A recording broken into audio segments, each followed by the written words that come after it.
While most conservative and liberal pundits are at each other's throats concerning guns, Fox News host Gretchen Carlson kind of went off script. There's no doubt that Omar Mateen was able to kill so many people because he was firing an AR-15, a weapon easier to buy in the state of Florida than buying a handgun. I'm also with the majority today, taking a stand. Can't we hold true the sanctity of the Second Amendment while still having common sense? By the way, Fox News employees, swing by Buffalo Wild Wings tonight for Gretchen Carlson's farewell party.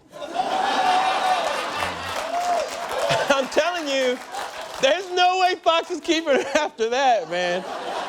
Good for you, Gretchen. Good for you. And to help Gretchen, to help Gretchen land a new job, we got her the MSNBC starter pack. So, there we go. There we go. Very nice. It's all here. The short androgynous brunette wig, black glasses, and a Ta-Nehisi Coates book. Let's see how she'll look for her MSNBC job interview. Oh, nice. Perfect. I like it. I like it a lot. It's very good. Everyone should have one of those, I think. They really should. Meanwhile, Senate Democrats are tired of just talking about guns. They want action. Led by Connecticut Senator Chris Murphy, Democrats commandeering the Senate floor, trying to force a vote to toughen up gun laws. And so I'm going to remain on this floor until we get some signal, some sign that we can come together. I tried that line on Halle Berry. Still waiting. So the Democrats are fighting for two amendments, right? Expanding background checks and preventing people on the no-fly list from being able to buy guns. Now, these are no-brainers, especially the no-fly list one. In fact, it's such a no-brainer that even someone with barely a brain agrees.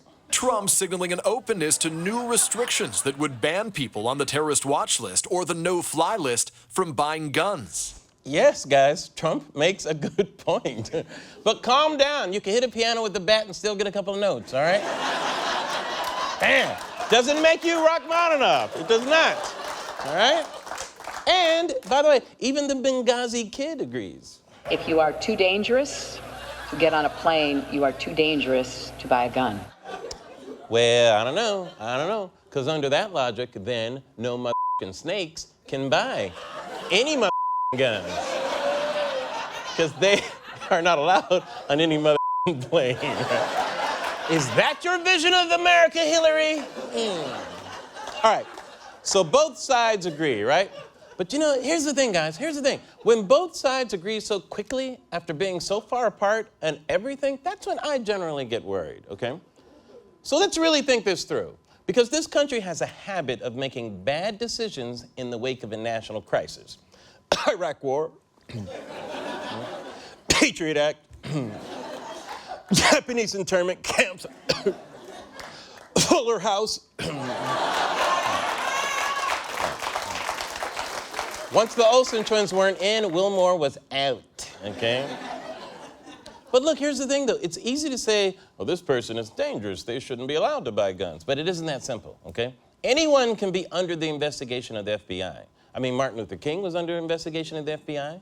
John Lennon was under investigation of the FBI. Hillary Clinton is currently under investigation of the FBI. Right? How embarrassing would it be to have a president who's on the no-fly list? Could we do the summit at the White House instead? Air Force One is in the shop. And because it's the government, there's also the problem of bureaucratic error. For instance, this is true. You know who else has been denied entry to airplanes? Air marshals who are supposed to protect us while flying, but who also have names too similar to someone on the list, like Dave Bin Laden. But B-E-N Laden. He's not Laden now. He's Bin Laden. Okay. See how I did that? He ain't Laden no more. Thank you. Thank you, lady. That's what I'm talking about. It's a lady, too. And Whistle Lady got it, too. Thank you, Whistle Lady. Okay. Here's my other problem with this list of potential bad people. Any of us could wind up on this thing. And by any of us, I mean mostly black and brown people. Do you know what putting black people on a no-fly list would mean to Southwest Airlines? Decimated. Right? And by the way, neither the San Bernardino shooters nor the Orlando shooter were on the no-fly list. I tell you what, how about if we put all Americans on a no-buying assault weapons list? That's one I can get behind. How about that one? All right. Okay. So to learn more about the process by which these lists are made, please welcome the Acting Deputy Undersecretary of the Homeland Security's Bureau of Regulation Management and Lists, Dirk McDermott. Okay, so Dirk, now I have to say, I have very serious concerns about these lists. So how exactly do they work? It's a very complicated system, Larry. It involves covert surveillance, complex equations, forensic analysis. It's... Really? Man, I'm just messing with you, man. If somebody looks guilty, we just put them on a list. Come on. See, I know it, but look, if you can just slap someone on a list and then take away a constitutional right, you're depriving them of due process, which means any American has the potential to be on that list, right? No, of course not. There is a long list of people who will never be put on a list, okay? We call it the no-list list. We got this. We got this covered. But look, even the ACLU is concerned that a lot of these lists are just like profiling, and you'll have a list that's full of people who look a certain way, and by certain way, I mean people of color. Completely understand your concern. Thank you. Look, that's why we have a long list of safeguards to prevent those things from happening. That's just another list. Yeah, all right. How do you keep all the lists straight? I'll give you a hint. It starts with an L and it rhymes with cyst. List. Boom. You got it. All right, I'm still concerned. Here's the other thing.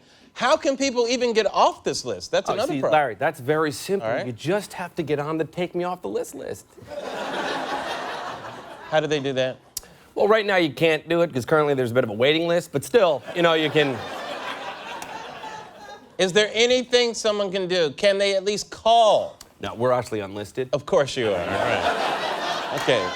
So you don't think there's anything wrong with this? I mean, you're not even worried about people's civil liberties. As a black man, I'm sure I'm already probably like on 7 lists. 13. What? No, look, listen, I gotta run. I'm sorry, I'm working like over at BuzzFeed at night. You know, I'm working on some lists for them. Right now I got this one going, 29 reasons my cat can't even. Okay. It's so cool. Whatever. Dirk McDermott, everybody. We'll be right back.